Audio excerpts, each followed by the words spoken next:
Welcome to the Chicago School of Professional Psychology. We are the student support team here to assist you starting day one here at orientation all the way through to graduation. Student support is located across all three Southern California campuses, from Los Angeles to Irvine down to San Diego.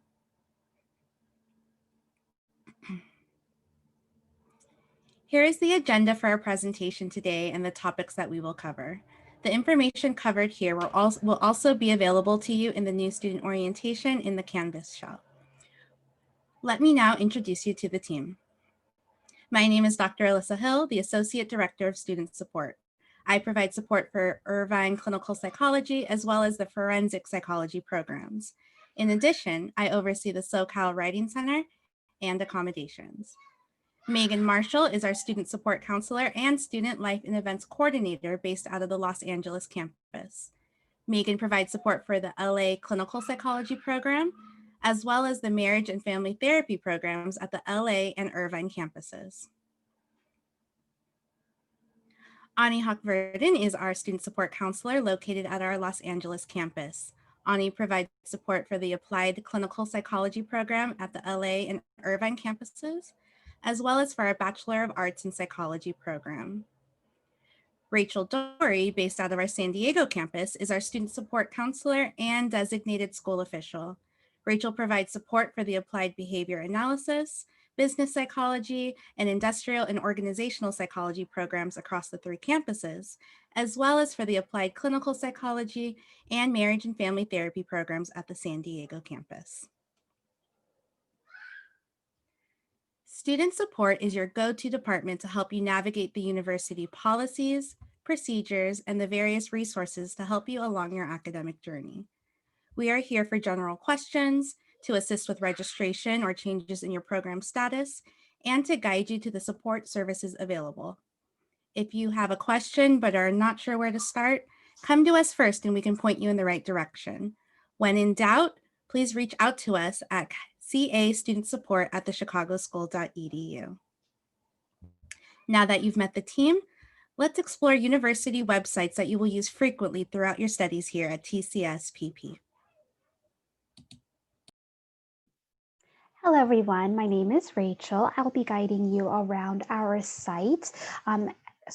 We have two sites, the first being the TCSPP community site, and that is a very important site. I would highly recommend that you bookmark on your browser. There's going to be a lot of really great access to resources, including your student email, Canvas, your accounts, registration, TCSPP resources, lots of things here because it is a one-stop shop. So please make sure that you bookmark it.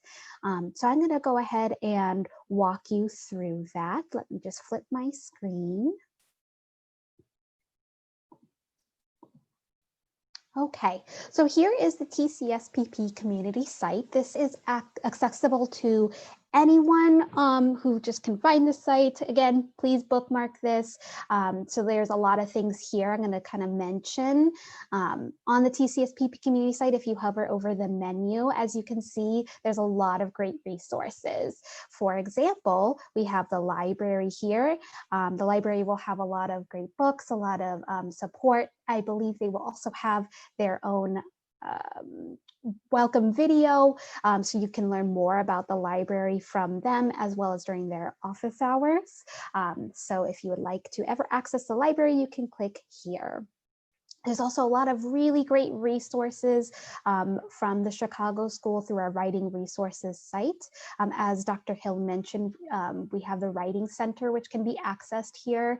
So if you ever need support with your dissertation or your project or your thesis, or even just writing support for academic assignments, you're always welcome to reach out to them there, see what kind of support they can provide. We also have other resources such as our career services team, whether you need help with finding an internship or a practicum site, or even when you are thinking about your career after the Chicago School, this team can be a really great support. There's also our student solutions through our counseling services. That is a really great resource that we will touch on in a later slide a little bit, as well as on the New Student Orientation Canvas page. So if you ever would like to talk with a mental health provider or perhaps get some financial or legal consultation that is offered through Student Solutions, which can be found here. Also, we have our registrar services. So if you ever are wondering how to order an official transcript, unofficial transcript, petition for degree conferral, lots of different great things, you can also find that here.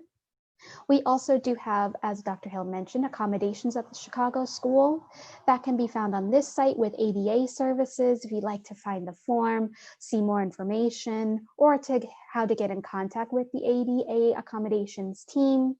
And we also have Title IX services. If you ever say, we'll need to get in contact with the Title IX team on a variety of support services. So that's another really great resource. And as you can see, there are many, many other great resources here. So I would highly encourage that you familiarize yourself with this website because there's a lot to dig through that we just don't have time to do with you today. So on your own time, please do take a look around. So this, as I said, is the general website. Over here, as you can see, there's a couple different buttons. There's one such as Go to Classes, which will take you to Canvas that Megan will be touching on later. It's also located here. But one thing I really want to draw your attention to is this button here, which is Access the Student Gateway. This is going to be a very important button for you to click because this is where you will be able to access your personalized information as a Chicago School student. It will prompt you to log in. So you should have your login details by now. That would be your username and then your password. And if you ever need to reset that, just make sure to contact IT. So I'm going to show you now what the Student Gateway side of things will look like. Okay, so here is the Student Gateway. Again, this is after you've logged in from the community site, and this is your personalized information and access to things. Of note, looking over here, there's a lot of great resources that are for, again, you personally, because you've logged in. One of them is your email. That is very, very important to make sure that you have access to and you are checking daily because it is policy at the Chicago School that students are communicating with all TCSSP offices and departments through their Chicago School student email, not through personal email. And it is also very important you're checking that email daily. There's a lot of important communications that get sent out to just your Chicago School email. So I would make it a habit to check it at least once a day to make sure that you're staying on top of things from your academic department, from student accounts, from us at student support. Check your email. There's also OneDrive here if you would ever like to use this as a resource for saving your documents online. And you can also access Office 365 software here as well. So other than that, on this Student Gateway, there's a lot of personalized things you can access through here by hovering over the menu. If you click on academic records on any of these are great for you to view your unofficial transcript. If you ever need to order your official transcript to send to someone, you can do that through the Student Gateway here. You can also view your grades and just in general have a better idea of what your academic record looks like. You can also access your account information for, say, making payments online, to look at your loan history. If when registration opens and you are not able to register, you might have a student hold, such as from student accounts because a payment has been missed, or maybe financial aid needs something from you. You can always view whatever holds you may have on your account by clicking on student holds here. It's really good to check as we get close to open registration time to make sure that when registration opens, you don't have any holds, you can get the courses that you need. Over here in this course registration column, this is another very important column because this is where you can see the course search portal and register for your classes. You can click either course search or register for classes. It takes you to pretty much the same place. It's the course registration portal. There you can type in course codes, course titles, different things to search for classes, get them ready for registration when we're during our registration preview, different things like that. You can also click on course schedule here to make sure that when you have signed up for your classes are about to begin, you can check that your schedule looks accurate. It's exactly what you want because, as Ani will touch on later, once we hit the first day of instruction, any changes to your course schedule will create potential fees, and just it's a different process. So before the first day of instruction, make sure that you're checking your course schedule. You can also update any personal information through this page. If you click on here for update personal information, you can say update your phone that we have on record or personal email if that changes. So again, this is another great site to explore, make sure you're familiar with. There's a lot of things on here that I just don't have time to touch on. So I would highly encourage you to make sure that you explore the Student Gateway page as well. Okay.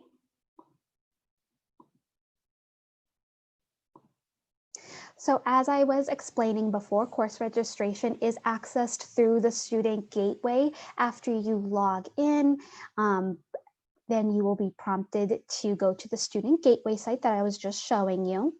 If you hover over the menu, and then in that third column, like I talked about, you can click register for classes here. So that way you can get yourself registered for classes. It is very important that you register for your classes before the first day of instruction, because like I said, and like Ani will touch on, you will face fees and there's a whole process. So make sure during open registration time, you are registering for your classes and making schedule changes as needed. And now I'll pass it over to my colleague, Megan, to go over the Canvas portal. Thanks, Rachel. As Rachel noted, you can access Canvas through the community and student gateways. And you might be like, why do I need to access Canvas? What is it? Well, Canvas is actually going to be one of the most important things throughout your time at TCSPP because it is the school's official online platform for assignments and attendance. So as I listed here, attendance, submitting assignments, those are going to be two things that you do through Canvas. You'll also be able to access syllabi, instructor contact information. You're going to be posting discussions with your classmates and instructors. You're going to be doing pretty much all of your interacting virtually over Canvas. So you'll definitely want to bookmark your Canvas dashboard page for easy access. So in order to get to your dashboard and access Canvas, you'll go from the student portal homepage, so what it looks like here, and click Canvas under the quick links heading. You can access this actually both through the student portal and community gateway pages. And you can also click go to classes, which is circled at the top of the page in order to access Canvas. So once you click on these buttons, you'll be directed to the dashboard page of your Canvas site, in which you'll see all the classes that you've registered for that semester. So like I said, one of the major things that you're going to do through Canvas is posting your attendance. So once you click on the Canvas page off of the community or student gateway links, as I mentioned before, this is what it'll look like when you get to your dashboard page. You'll also notice that there are actually different tabs on the left side of the page that you can also look at. I definitely would recommend you explore these different tabs and take full advantage of the capabilities of Canvas, as there are some really great features like calendars to check for upcoming assignments, an inbox that you can use to message instructors and classmates, and even a help tab should you ever run into any Canvas technology issues. But as I mentioned, one very important thing we want you to take away from this presentation today is to remember to post attendance. So per TCSPP policy, all students are required to post attendance during the first week of every semester for each of the courses that they're registered for. So you will need to remember to post attendance during the first week of the semester for each semester you're in your TCSPP program. So how do you post attendance? In order to post attendance for one of your classes, you'll want to choose the course you want to post attendance for on your dashboard. So say I click on OL 560. That'll just take you to the Canvas page for that one class. So once you're in that course, check under either the discussion or assignment tabs that you'll see on the left-hand side of the page. Once you click on one of these tabs, you'll be able to locate an attendance post. From there, just follow the instructions as indicated by the instructor for the attendance post. So typically these attendance posts are something along the lines of introduce yourself or tell us why you're interested in your class. These attendance posts are supposed to be super simple and just really act as a mechanism to indicate to us that you know what you're registered for and would like to remain in that course for the semester. As I mentioned, you will need to do this for all of your courses each semester, just to indicate, that you are supposed to be in all of those classes and you're acknowledging that you are attending. Please note that if you do not post attendance for a class by the end of the first week of classes, we will unfortunately have to drop that course from your schedule because, as I mentioned, you did not indicate that you wanted to still be in it. Additionally, if you do not post attendance for any of your classes by the end of the first week of classes, unfortunately, you would be administratively withdrawn from the school. Obviously, this is the last thing we want to happen. We want to avoid this. So we highly encourage you to complete your attendance on the first day of classes if possible. Of course, we understand that, this is a busy time. So if you forget, your student support counselor will actually be reaching out to you during that first week of classes to ensure your attendance has been taken care of. And that's just another reason to remember to check your student email every day so you don't miss important notifications like that.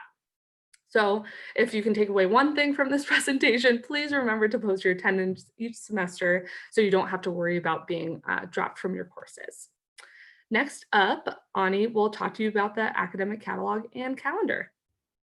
Thank you, Megan. Hi, everyone. I will cover academic catalog and academic calendar section of this presentation. I will start from academic catalog. Our school academic catalog can be accessed only online through our TCSPP community site. You can see the link on this slide. However, you don't need to write it down since this video is going to be available on your Canvas account. You may ask, why do I need to access the academic calendar? I'll give you an example. Let's say there is a situation when you need to drop your course in the middle of semester.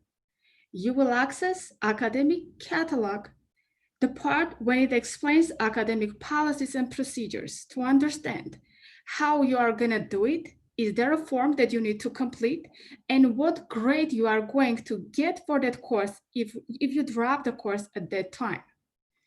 And also you will access to financial aid and student account section to know about the tuition refund policies. And also, if you drop the course at that time, are you going to maintain your eligibility for financial aid? However, I want to let you know that in this process, you are not alone. We are here for you, and you need to always reach out to your student support counselor. When you reach out to me, I am going to refer you to your financial aid advisor, so you will learn that part, and also you will need to meet with your academic advisor so you can think what other time you can repeat that course. I want to also talk about the program of study. After this part of orientation, you are going to have academic breakout session. You will be given your program academic work plan, which is basically your educational plan, and you need to follow that educational plan so you will know which courses you need to take each semester. However, I know that life happens. You may have a baby, or you can find a new job and you cannot maintain your full-time status. What you need to do, you need to meet with your academic advisor and you need to create a new educational plan for you.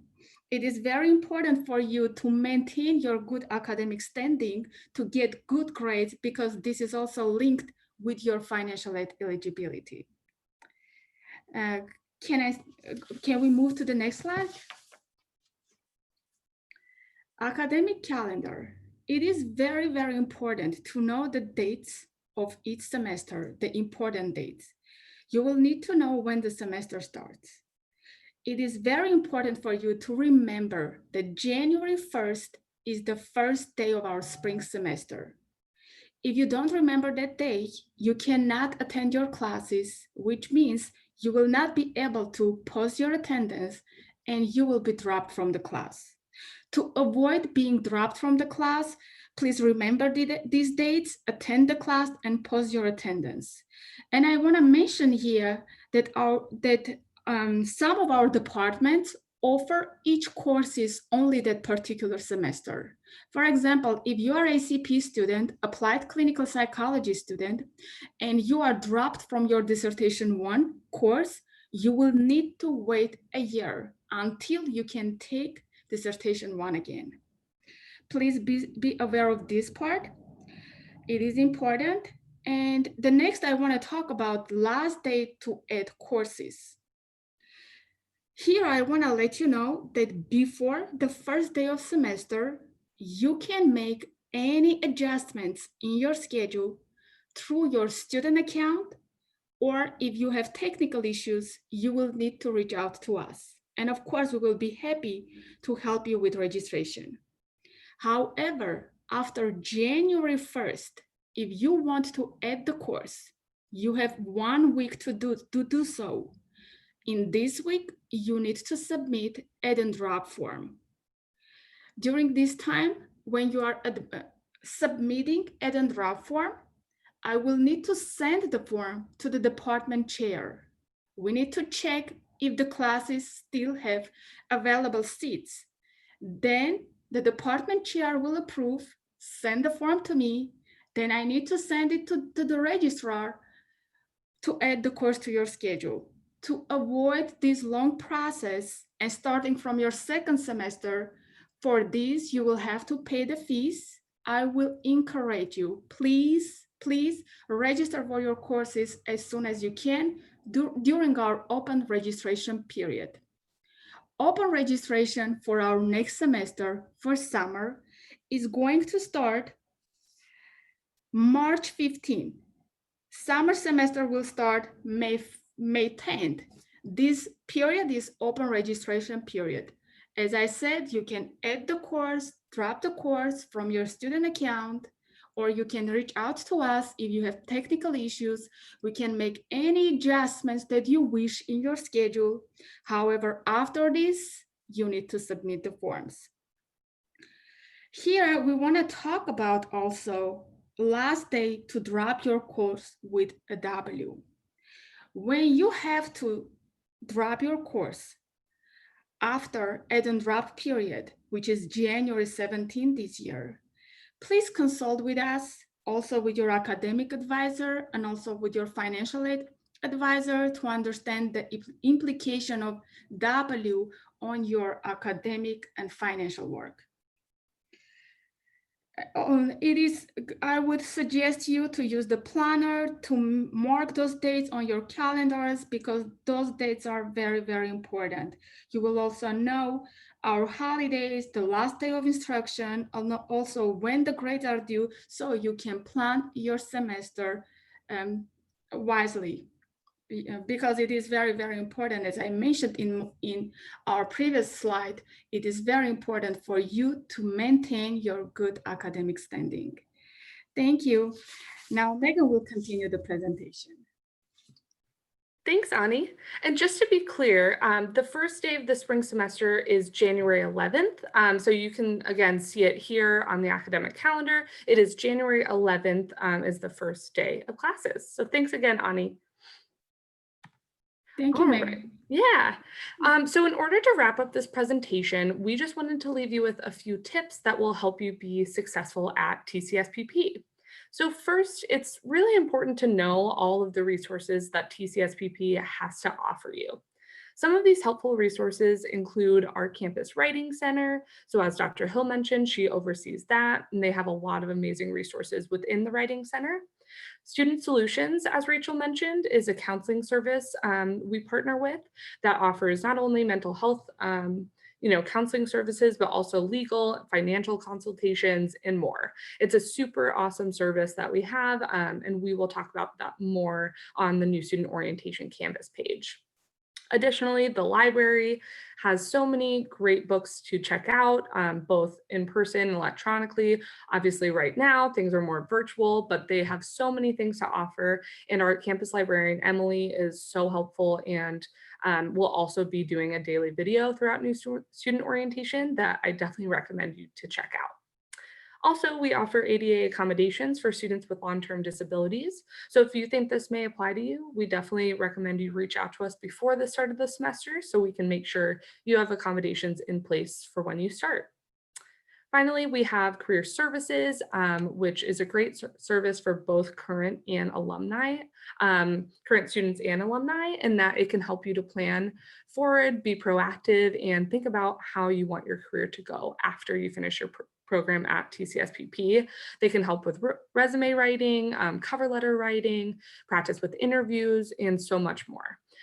So these are just a few of our many resources. And New Student Orientation Week is all about making yourself familiar with these resources and knowing that, we are here to help you and we have systems and resources in place to help you. So definitely check out these resources throughout New Student Orientation Week and on the New Student Orientation Canvas page. Many of these resources have daily videos and office hours for you to talk to representatives from the department and learn more. In addition to these TCSPP resources, there are also a few habits that successful students all have in common at TCSPP. And the first is really being good about time management. So depending on your program and the rate in which you want to complete your program, you could be taking a varying amount of credits that require hours of focus and effort each week. So obviously, we know that you also have a personal life outside of school. So we definitely recommend that you plan ahead for each semester and really know and have a plan to divide your time between your personal and professional life. Even things that seem simple, like using a planner or adding calendar appointments to your schedule, these things can really go a long way and help you be successful here at TCSPP. We also recommend that you try to reassess your priorities as you're going through the semester to see what needs to be completed at any given time. Finally, you have to remind yourself to manage your time well enough to give yourself time for self-care, because that's so important and will help you get through these, trying academic times. Another successful habit of successful students is good communication.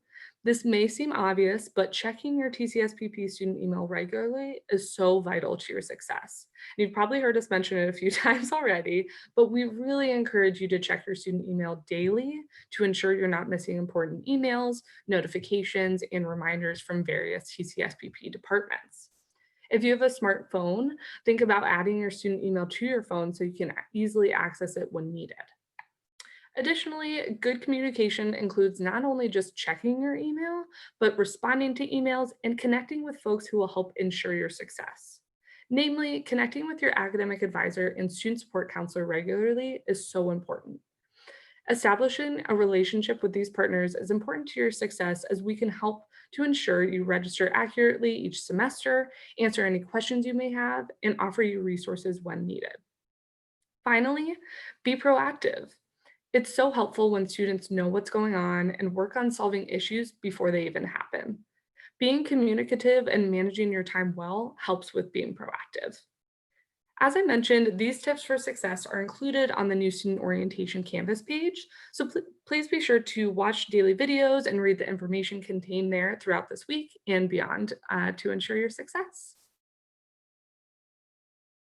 Finally, we just wanted to thank you all so much for taking time today to listen to our presentation. We know there's a lot of information here, but as we keep mentioning, this information is located within the new student orientation Canvas page as well for you to locate and read through at any time. However, if you have any questions at any time from this presentation or the materials that you read through, please contact student support via email at castudentsupport@thechicagoschool.edu or via phone at 800-595-6938, option 1. You will also hear from your student support counselor at the beginning of this semester so they can introduce themselves and you can learn more about being a successful TCSPP student. We can't wait to meet you, and we wish you all a very amazing first semester and an amazing program throughout your time at TCSPP. Thank you all. Bye.